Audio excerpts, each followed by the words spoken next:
जय श्री राम। दोस्तों, हम आज रामायण रामचरितमानस का पाठ 13 बनाएंगे। और कल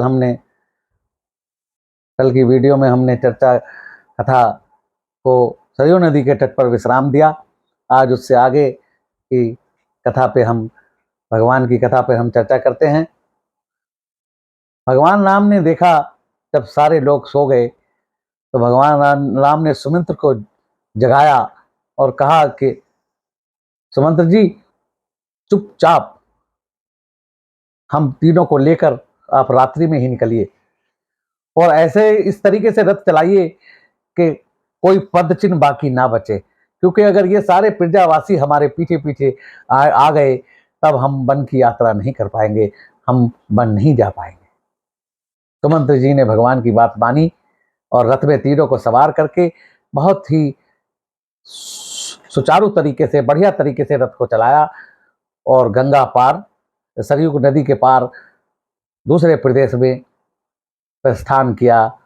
और उसके बाद वहाँ भीलों के राजा निषाद राज का राज्य था। वहाँ पर जब ये लोग जाकर रुके, सुमंत्र जी ने रथ को रोक दिया है किसी वृक्ष के नीचे और राम लक्ष्मण जानकी जी एक वृक्ष के नीचे बैठ गए हैं। तब किसी भील ने जाकर राजा निषाद राज को समाचार दिया कि कोई अयोध्या के राजकुमार आए हैं जिनकी रथ पर अयोध्या की ध्वज पताका लहरा रही है। निषाद राज दौड़े दौड़े आए और जब उन्होंने प्रभु राम को देखा तो उनके चरणों में दंडवत किया और प्रभु राम ने उन्हें उठाकर अपने सीने से लगा लिया।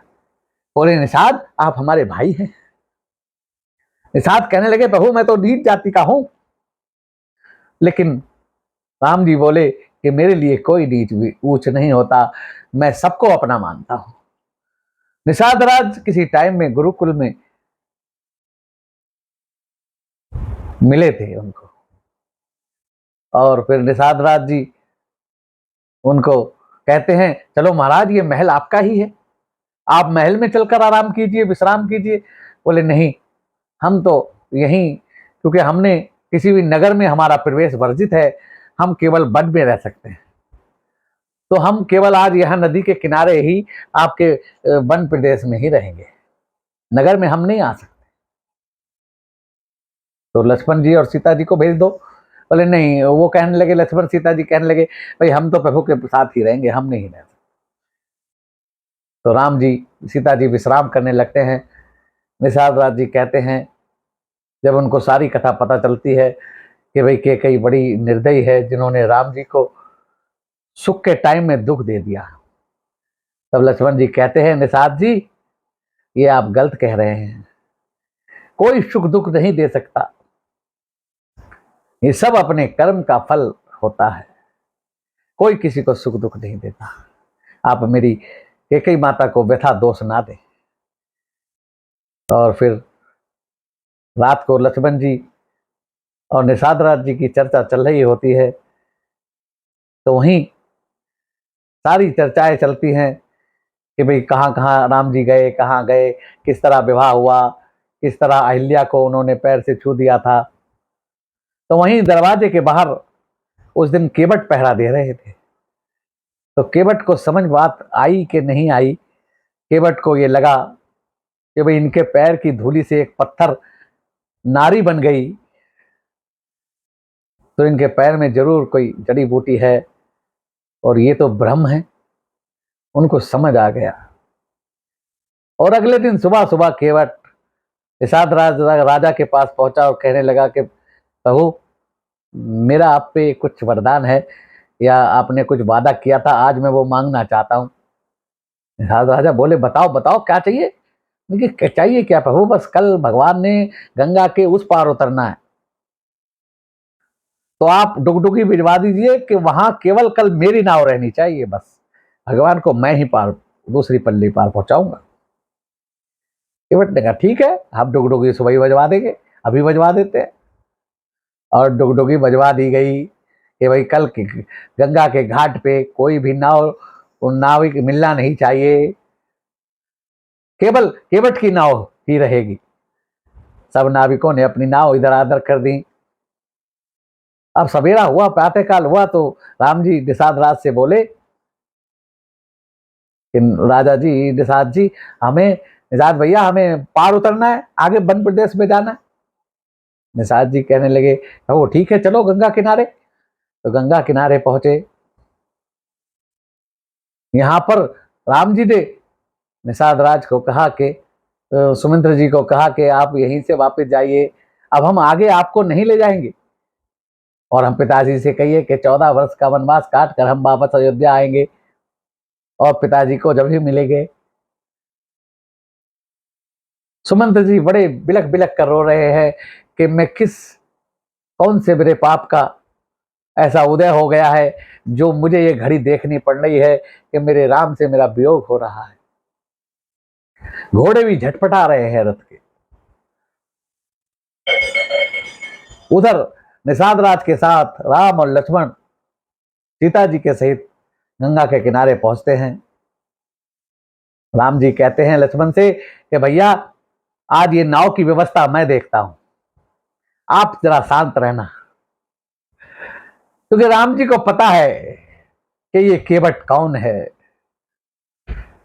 केवट का पिछला जन्म के बारे में हम आपको बताते हैं। पिछले जन्म में केवट क्षीर सागर में एक कछुआ था, और एक बार उसके मन में आया, क्यों ना मैं विष्णु भगवान के पैर का स्पर्श करूं, उनको जल का छींटा दूं पैर पर। लेकिन भगवान शेषनाग की सैया पर थे, शेषनाग ने देख लिया और फुंकार मारकर कछुए को भगा दिया। तब भगवान ने मन ही मन ये सोचा कि अगले जन्म में ये केवट बने और फिर मैं इससे अपने पैर अच्छी तरह धुलवाऊंगा। इसीलिए केवट उस घाट का मल्ला बना है जहां से प्रभु ने गंगा पार उतर दी। और आज केवट से भगवान कहते हैं कि केवट, अपनी नाव को लेकर आओ। केवट ने अपनी नाव को गंगा जी के बीच में खड़ा किया है ताकि भगवान डायरेक्ट ना बैठ जाएं। राम जी कहते हैं, केवट भैया, अपनी नाव लाओ, तनिक हमें उस पार उतरना है। केवट कह रहा है, प्रभु जी, मैं आपको नाव पर ऐसे नहीं बिठाऊंगा। तो भगवान कहते हैं, फिर कैसे बिठाओगे? कि प्रभु, आप मुझे आज्ञा दीजिए कि मैं आपके पांव को पखारूं। आप मुझे पांव पखारन का आदेश दीजिए, क्योंकि मैंने सुना है कि आपकी पांव की धूली से एक पत्थर की शिला नारी बन गई थी, और कहीं अगर मेरी ये नाव स्त्री बन गई तो मैं तो 8-10 बच्चे हैं और एक स्त्री, यही नहीं का पालन पोषण मेरे लिए मुश्किल है। दूसरी स्त्री आ गई तो मेरी ये स्त्री भी मुझे मार मार कर घर से निकाल देगी, और 2-2 स्त्रियों का घर मैं कैसे चलाऊंगा? तो भगवान कहते हैं, ठीक है, आप चरण पखारिए। तब केवट फटाफट भागकर घर जाता है और एक काठ का कटौता लाता है, छोटा सा, जिसमें भगवान का एक ही पैर आता है। अब केवट गंगा जल से पैर धोता है और पी जाता है।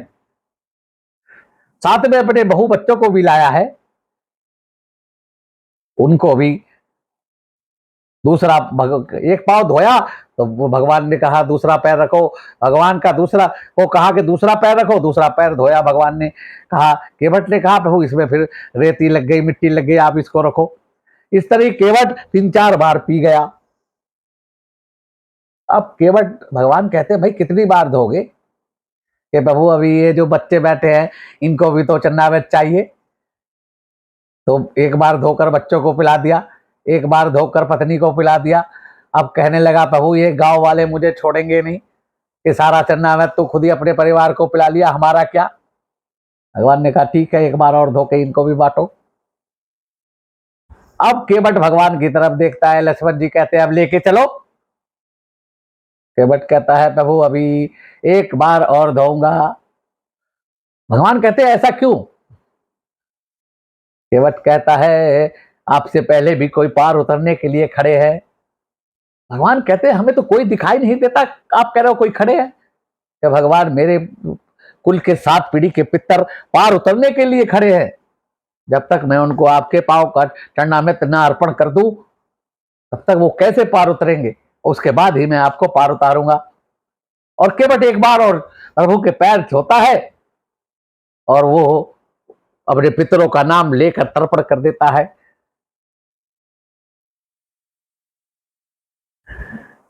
केवट आज उन पैरों को धो रहा है।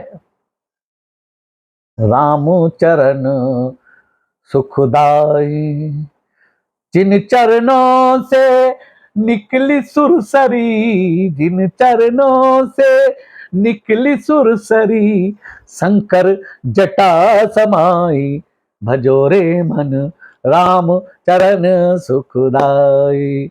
आज केवट उन चरणों को धोता है जिन चरणों से स्वयं गंगा जी निकली है। और केवट अपने 7 कुल के पीढ़ी के पितरों को तार देता है, अपने कुल को तार देता है और भगवान को नाव में बिठाकर बड़ी धीमी गति से चलाता है। और क्या कहता है कि आज नाव चढ़े रघुराई, गंगा मैया धीरे बहो।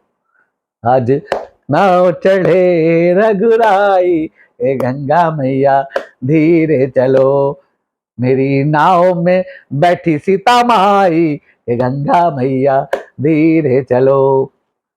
और इस तरीके से केवट पार उतार देता है। और जैसे ही प्रभु राम लक्ष्मण सीता जी उतरते हैं, केवट दंडवत उनके चरणों में लौट जाता है। क्योंकि नाव में बिठाने तक केवट ने प्रभु को प्रणाम ही नहीं किया, क्योंकि केवट जानता है कि मैंने पहले प्रणाम कर लिया तो मैं भगवान से जिद नहीं कर पाऊंगा।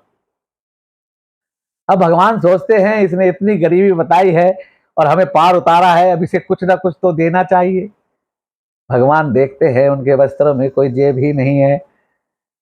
सीता की तरफ देखते हैं तो सीता जी अपनी अंगूठी उतार कर राम जी को देती है कि प्रभु ये ही दे दो। तो केवट प्रभु सीता जी की अंगूठी केवट को देने लगते हैं। तो केवट जी क्या कहते हैं कि नाई से न नाई ले और धोबी से न धोबी, और देके न मंजूरिया और जाति को न बिगाड़िए। तो भगवान कहते हैं कि तेरा मेरा जो व्यापार है वो एक कैसे हो गया। मैं तो राजा हूं, राजा का पुत्र हूं, तुम मल्लाह हो। केवट कहता है आप आए मेरे घाट, पार में उतार दीनो। जब मैं आऊंगा थारे घाट, पार तुम उतार दीजो। तो केवट की बात सुनकर भगवान हंस देते हैं। केवट कहता है कि प्रभु जब किसी के घर से कोई मेहमान जाता है तो उसको जरूर उस मेहमान को कुछ ना कुछ देना चाहिए। और आज मैं गरीब केवट आपको कुछ दे नहीं पाता तो मुझे लेने का हक नहीं है।